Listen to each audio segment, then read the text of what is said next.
జల్లికట్టు మా సాంప్రదాయ క్రీడ అన్నారు. సుప్రీంకోర్టు కూడా ససేమిరా అంది. అయినా తమిళుల మనోభావాలకు, సాంప్రదాయానికి విలువనిస్తూ శ్రీ నరేంద్ర మోడీ నాయకత్వంలోని బీజేపీ కేంద్ర ప్రభుత్వం జల్లికట్టుకు గ్రీన్ సిగ్నల్ ఇచ్చింది. అయినా ఆందోళనకారులు తమిళనాడుకు నిప్పంటించారు. ప్రత్యేక హోదా వలన ఉపయోగం లేని ఈ పరిస్థితుల్లో శ్రీ నరేంద్ర మోడీ నాయకత్వంలోని బీజేపీ కేంద్ర ప్రభుత్వం ఆంధ్రప్రదేశ్ ప్రయోజనాలను దృష్టిలో ఉంచుకొని స్పెషల్ ప్యాకేజీ ప్రకటించింది. అంతకు మించి అన్నట్లు ఆర్థిక సహాయ సహకారాలు అందించింది.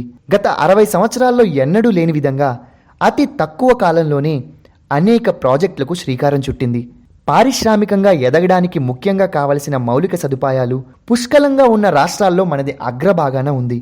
పెట్టుబడుల సదస్సుల్లో ఆంధ్రప్రదేశ్ పెట్టుబడులకు ఆసక్తిగా ముందుకు వస్తున్న అనేక ప్రపంచ స్థాయి కంపెనీలను చూస్తున్నాం. ఈ పరిస్థితుల్లో అల్లర్లు, గొడవల వల్ల ప్రయోజనాలేంటి? అభివృద్ధిని అడ్డుకోవడం, ఆటంకపరచడం తప్ప దీనివల్ల ఎవరికి ప్రయోజనం? ఒక్కసారి ఆలోచించండి.